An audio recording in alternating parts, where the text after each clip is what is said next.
Vote bank की राजनीति है। अगर वो मुस्लिम के साथ होंगे तो उनका वोट बैंक कटेगा नॉन मुस्लिम की तरफ से, और नॉन मुस्लिम की तरफ होंगे तो मुस्लिम का वोट बैंक कटेगा। तो वो इसलिए साइलेंट थे इस पूरे मुद्दे पे। प्रॉब्लम यहाँ पर ये है कि जो लोग चीज़ों को समझते हैं, ठीक है, जो एजुकेटेड हैं, जिन्हें चीज़ें पता हैं कि ये अननेसेसरी की चीज़ें हैं जिन पे ये झगड़े हुए थे, उसके अकॉर्डिंग जो लोग समझदार हैं तो चीज़ें वही हैं। मतलब वो कभी ना तो दंगों में इन्वॉल्व थे, हाँ, लेकिन जो लोगों के समझ में नहीं है ये चीज़ें, या लोग नहीं समझ पाए कि ये क्यों हुआ, वो तो उनकी तो सोच आज भी वैसी है। हम ऐसे एरियाज़ में रहते हैं जहाँ पर सिक्योरिटी सुविधा इस तरीके की कोई चीज़ नहीं है। कम से कम एटलीस्ट सिक्योरिटी के नाम पे गेट्स हों, गवर्नमेंट अपने एट से कुछ तो प्रोवाइड कराए। मैंने भी कुछ कंप्लेंट रेज करी थी, मैंने ट्विटर पे भी डाले था, आज भी मेरे अकाउंट्स में पड़ा है, और मैंने दिल्ली पुलिस के काफ़ी अधिकारी को उसमें टैग करा था, बट उसका कोई रेस्पॉन्स नहीं मिला मुझे। दंगे करने वालों ने बहुत सही डेट चूज़ की कि अपनी बात को हम इंटरनेशनल मीडिया तक लेके जाएंगे, ये राजनीति करके। और ऐसा लग रहा था कि प्रशासन की इसमें भागीदारी थी, क्योंकि 3 दिन तक यहाँ पे इतना ज़्यादा तांडव मचा था। मतलब प्रशासन बिल्कुल फेल था। वो गलियों में हथियारों के साथ घूम रहे थे और उन्होंने इतना ज़्यादा हमला किया, घरों में घुस रहे थे। उन्होंने काफ़ी उनके पास हथियारें थे, तलवारें थीं, बंदूकें थीं, और पुलिस वालों को भी इन्होंने साइड में कर रखा था। पुलिस वाले कुछ कर भी नहीं रहे थे। तो वो माहौल जो था, मतलब एक शॉकिंग था हमारे लिए, जो हमारी एक जनरेशन है। हमने अपनी जनरेशन में पहली बार इस तरह का माहौल देखा, और उसमें प्रशासन बिल्कुल फेल था। वन साइडेड था कि गवर्नमेंट का कहीं ना कहीं उसमें इन्वॉल्वमेंट है। अगर कोई मेरे घर पे हमला करेगा तो क्या मैं छिप के बैठ जाऊँगा क्या अंदर, अपनी फैमिली को मरने दूँगा? सेल्फ डिफेंस में अगर वो लोग बाहर आ रहे हैं तो इसका मतलब ये नहीं है कि वो दिल्ली राइट्स में दंगाई थे। जो दिल्ली राइट्स में जो दंगाई थे वो वहाँ पे बीच रोड पे खड़े होकर स्टेटमेंट दे रहे थे, कपिल मिश्रा जैसे लोग। तो उस पर तो सेंट्रल गवर्नमेंट एकदम चुप है। असल में लोग ना भाषण देने वाले बात बहुत बैठे हुए हैं, चाहे वो किसी भी कम्युनिटी में बैठे हों। ये प्रॉब्लम जो होता है ये किसी धर्म का नहीं होता, ये प्रॉब्लम होता है अनएजुकेटेड लोगों का, जो चीज़ों को ढंग से पढ़ के नहीं आते हैं। एक बिल पास होता है, उसकी हेडलाइन पढ़ लेते हैं और उसी से ही जज कर लेते हैं सब कुछ कि हाँ इसमें ये होगा।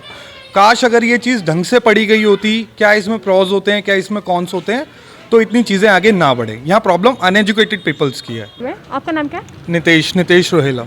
जब दिल्ली के दंगे हुए थे आप यहाँ मौजूद थे? हाँ बिल्कुल, मैं यहीं मौजूद था। तो यहाँ का माहौल कैसा था दिल्ली के दंगों के वक्त? यहाँ का माहौल आप देखेंगे, पास में मोचपुर चौक है जहाँ पर ये सब उपद्रव चल रहा था, पत्थरबाजी चल रही थी एंड काफ़ी शोर शराबा था। उस समय माहौल काफ़ी बिगड़ा हुआ था, लेकिन उसके बाद अब तो सुधार है। अब तो कोई ऐसी चीज़ दिखती नहीं है यहाँ पर कुछ इस तरीके का। हाँ, बट कुछ असामाजिक तक कभी कभी तो नज़र आते हैं कि इधर से इधर आ रहे हैं, कुछ छोटी मोटी चीज़ें ऐसी चलती रहती हैं, लेकिन इतना बड़ा कुछ नज़र नहीं आया उसके बाद। आपको क्या लगता है दिल्ली के दंगों के बाद मुस्लिम और हिंदुओं में जो भाईचारा था वो बरकरार है, या उसमें कुछ तब्दीली हुई है?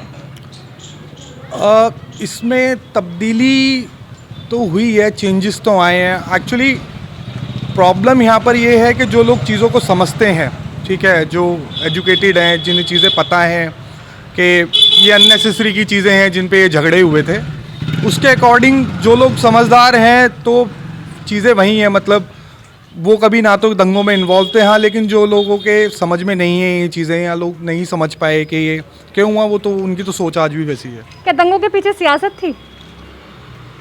पॉलिटिक्स तो नहीं कहता मैं कि पॉलिटिक्स थी। एक अच्छा डिसीज़न था, एक अच्छा निर्णय था सीए और एनआरसी को लेके, लेकिन लोगों ने उसको समझा नहीं।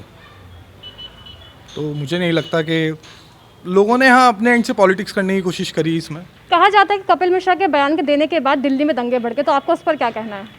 मैं तो कहना चाहूँगा कि ऐसा कुछ नहीं था, ऐसा कोई बयान मुझे उनका लगा नहीं। उनका सिर्फ कहना ये था कि कब तक ये चीज़ें चलती रहेंगी, कब तक सड़कें बंद होती रहेंगी। बात कहने का एक तरीका होता है, बात कहने के तरीके में आपका पत्थर मारना किसी भी तरीके से हो, किसी भी समुदाय से हो, वो गलत है। तो आई डोंट थिंक सो कि उनके कहने के बाद हुआ। अगर कुछ लोग अगेंस्ट में बैठे थे तो कुछ लोग सपोर्ट में ही बैठे थे। अगर अगेंस्ट वाले लोग बैठ सकते हैं सड़क पे अपनी बात कहने के लिए, तो सपोर्ट वाले भी बैठ सकते हैं। सरकार ने जो पैरामिलिट्री फोर्सेज हैं या फिर पूरी जितनी भी फोर्सेज है उसको लगाने में थोड़ा शायद टाइम लगाया था, तो क्या पुलिस का रवैया कैसा रहा दिल्ली के दंगों में? पुलिस का रवैया कुछ ऐसा नहीं था कि किसी के लिए, मेरे लिए अलग हो, या किसी मुस्लिम कम्युनिटी के लिए, या किसी भी कम्युनिटी के लिए अलग अलग हो। दोनों के लिए सेम था।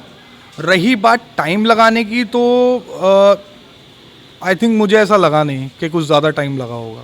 अब चाहे वो केंद्र सरकार हो या राज्य सरकार, शायद दोनों ही मंत्रियों ने बोलने में कमी कर दी थी, तो आपको इस पर क्या कहना है? हाँ, मेरे अकॉर्डिंग तो दोनों ही एब्सेंट थे। जब सही टाइम पे दोनों को बोलना चाहिए था तो आई थिंक दोनों ही पिक्चर में नहीं थे। तो माइट भी अगर दोनों एटलीस्ट स्टेट गवर्नमेंट जहाँ पर ये चीज़ें हो रही थी शायद उनका बयान पहले आना चाहिए था। एक तरफ नमस्ते ट्रंप का दौरा था दिल्ली में, तो वहीं एक तरफ दंगे हो रहे थे। आई थिंक ये पॉलिटिक्स का पार्ट था, क्योंकि दंगे करने वालों ने बहुत सही डेट चूज़ की कि अपनी बात को हम इंटरनेशनल मीडिया तक लेके जाएंगे, ये राजनीति करके। अब एक और सवाल है, हमें पता चला था कि जो जाफराबाद के फ्लाईओवर के नीचे औरतें बिठाई गई थी CNRC को लेकर, तो कहा यह गया था कि वो औरतें जानकर बिठाई गई थी जिससे कि दंगा हो। तो आपका इस पर क्या राय है? इस पर मैं कुछ कमेंट नहीं करूँगा क्योंकि ये चीज़ मुझे भी क्लियर नहीं है, बट हाँ मैं ये ज़रूर कहूँगा कि कुछ ऐसा था कि हाँ सड़कें बंद कर दी गई थी वहाँ पर। मेट्रो स्टेशन के नीचे की बात कर रहे हैं, तो उस पॉइंट को वहाँ पर बंद कर दिया गया था। मैं एक लास्ट मैसेज देना चाहूँगा, दोनों ही कम्युनिटीज़ हैं, हम ऐसे एरियाज़ में रहते हैं जहाँ पर सिक्योरिटी सुविधा इस तरीके की कोई चीज़ नहीं है। कम से कम एटलीस्ट सिक्योरिटी के नाम पे गेट्स हों, गवर्नमेंट अपने से कुछ तो प्रोवाइड कराए, एटलीस्ट कुछ तो चीज़ें समझ में। CCTV कैमराज लगे हुए हैं, बट मुझे नहीं लगता इनका कोई ज़्यादा यूज़फुल है, क्योंकि हर चीज़ हर एक के एरिया और हर कोने वाले पॉइंट कवर तो नहीं किए जा सकते हैं। एट द एंड इन सब चीज़ों का ध्यान रखना चाहिए गवर्नमेंट को कि अगर इन फ्यूचर ये सारी चीज़ें होती हैं तो शायद छोटे मोटे असामाजिक तत्व अगर पहले दिख जाएं तो उन्हें रोका जा सके, ताकि ऐसी बड़ी चीज़ें ना हो। मैं आपसे एक आखिरी सवाल पूछना चाहूँगी कि जो भी दंगा होता है, जो भी लड़ाई होती है, और वहाँ पे मुस्लिम और हिंदू समुदाय के लोग दोनों रहते हैं, तो वहाँ पे एक लड़ाई को धर्म का एंगल क्यों दे दिया जाता है? आपके इसमें कुछ बोलना चाहेंगे? आपने अपने क्वेश्चन में कम्युनिटीज़ का नाम लिया है। मैंने दोनों कम्युनिटीज का नाम लिया है कि हाँ, जहाँ दोनों रहते हैं। यही कहना चाहता हूँ कि धर्म का नाम देना एक राजनीतिक सियासत हो जाती है, ठीक है।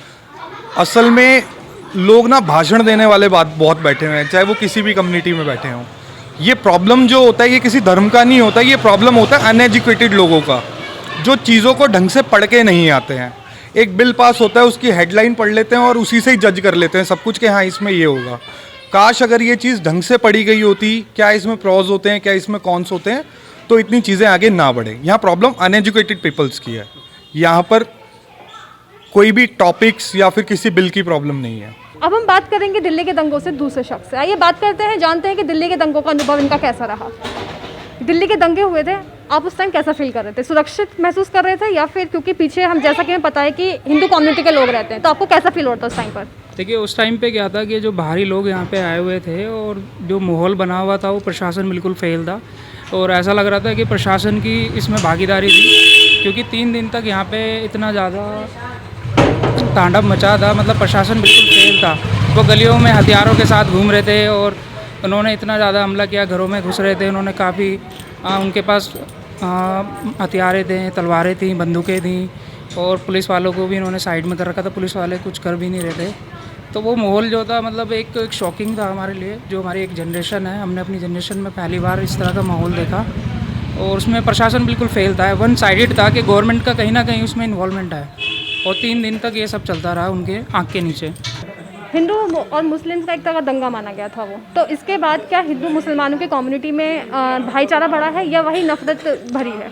देखिए जो पढ़ी लिखी जनरेशन है उसमें क्या था, वो हम सब एक फैमिली की तरह रहते हैं। अभी आप देखेंगे ये गली जो है मुस्लिम कम्युनिटी की है, अगर आप देखेंगे इसके साइड में जितने भी वो नॉन मुस्लिम है, बट जो बाहरी लोग थे उनके साथ में कुछ जो चंद लोग ऐसे थे जो उनके साथ में मिलके दंगा फैला रहे थे। तो ऐसा नहीं है कि सारे बाहरी थे, जो लोग यहाँ पे लोकल के भी थे तो उनके साथ में वो सारे थे। और इसके साथ में मैंने भी कुछ कंप्लेंट रेज़ करी थी, मैंने ट्विटर पे भी डाले था, आज भी मेरे अकाउंट्स में पड़ा है, और मैंने दिल्ली पुलिस के काफ़ी अधिकारी को उसमें टैग करा था, बट उसका कोई रेस्पॉन्स नहीं मिला मुझे। तो कहीं ना कहीं गवर्नमेंट की तरफ से प्रेशर था पुलिस पे, और पुलिस ने उस पर एक्शन नहीं लिया है। जैसा कि हमें पता है कि दिल्ली के मुख्यमंत्री अरविंद केजरीवाल हैं, उन्होंने एक तरह से दिल्ली के दंगों पे चुप्पी साध ली, तो आपका इस पर क्या कहना है? देखिए वो न्यूट्रल रहना चाहते हैं, क्योंकि वोट बैंक की राजनीति है।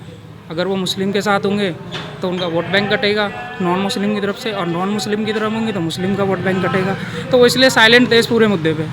पर दिल्ली का दंगा एक ऐसा था कि इसमें साइलेंट रहने की कोई बात ही नहीं थी, क्योंकि आग दिल्ली में एक तरह से आग जल रही थी, तो उसमें साइलेंट रहना कोई मुद्दा नहीं था।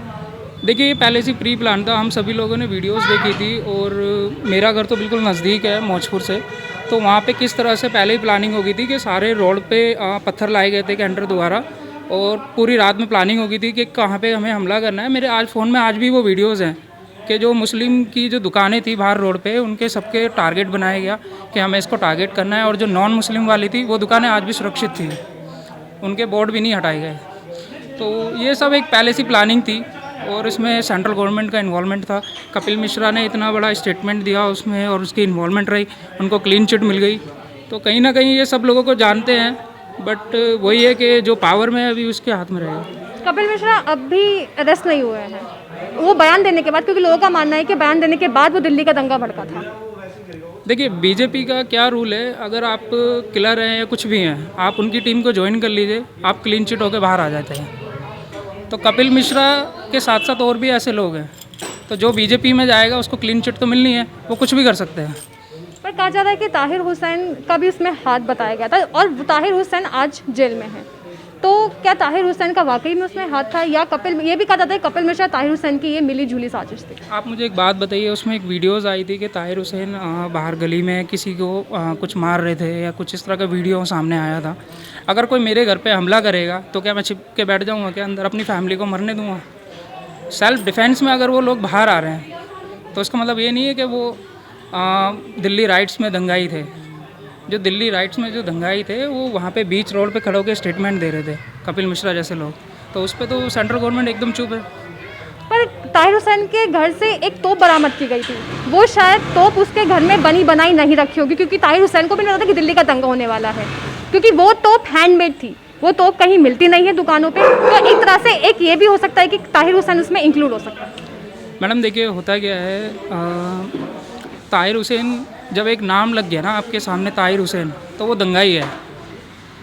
क्योंकि उस टाइम पे जो भी मुस्लिम कम्युनिटी थी, जिस जिस एरिया में सबसे ज़्यादा उत्पात मचाया गया था, उसमें टारगेट बनाया गया था जो मुस्लिम थोड़ा गरीब तबका है, जो लेबर क्लास है, उनको ज़्यादा टारगेट बनाया गया, उनके घर लूट लिए गए। आप मुझे बताइए कौन से नॉन मुस्लिम एरिया में कहाँ पे दंगे हुए हैं? अगर मेरे मुस्लिम एरिया में दंगे हो रहे हैं तो दैट मीन्स नॉन मुस्लिम आके कर रहे हैं ना, तो मुस्लिम तो नॉन मुस्लिम के एरिया में गए ही नहीं है जो दंगे होंगे। तो ये तो पहले से साजिश है।